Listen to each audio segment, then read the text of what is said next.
Greetings, travelers! This is the latest Tempo Storm Wild Meta Snapshot.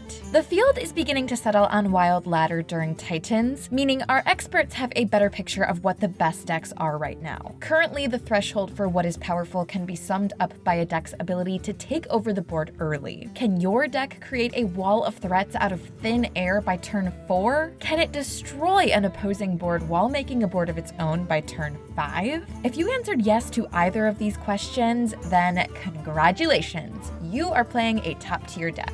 Tier 1 has a new top deck in Mech Paladin. This is the best deck at flooding the board in the early game. The deck's defining card in Radar Detector allows it to quickly fill up its hand before taking over the board with powerful mechs. One new card pushing it over the top is X21 Repair Bot. The 1-mana mech might not seem menacing, but it rewards board flooding by returning any minions magnetized to it back to hand after it dies. Right behind Mech Paladin is the ever-competitive Even Shaman. While it may not be as explosive as our top deck, its totems are just as, if not even more, threatening. A quick buff with Jam Session and Wind Fury can turn even the smallest minions into deadly finishers. Once you consider Even Shaman's ability to churn out endless waves of totems every turn, you'll quickly understand why it's been a tier 1 deck for so long. Next up in tier 1 is Questline Druid. Viewers might be wondering how it could be considered a top deck when its game plan doesn't involve flooding the board.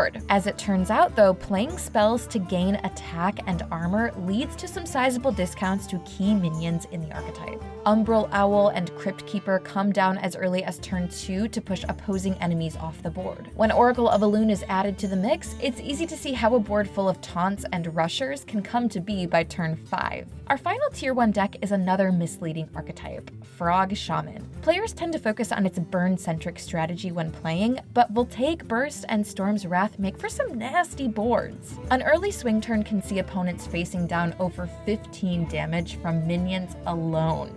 Tier 2 follows the same trend seen in Tier 1. Mech Mage is similar to Mech Paladin in that it relies on Mech Warper and Galvanizer to flood the board with cheap minions. Mecha Shark, the Mech Mage's defining card, also gives it the ability to clear opposing minions and deal extra damage when building a board of its own. Shutterwalk Shaman is also like Mech Mage in that it often clears enemy boards while making one of its own. It relies on the potent Murloc package to cheat out dozens of stats before it ends with its Flurgle and Toxfin combo. The one exception to our board flooding philosophy is Reno Warlock. The deck earns its tier 2 placement thanks to its excellent matchups into Even Shaman, Mech Paladin, and Pirate Rogue. In tier 3 and beyond, most decks start to falter from our board flooding philosophy. Decks like Beast Hunter and Secret Mage are a step too slow to keep up with the best. Slower decks like Reno Priest and Control Warrior, meanwhile, lack any way to take over the board in ways that decks like Shutterwalk Shaman can.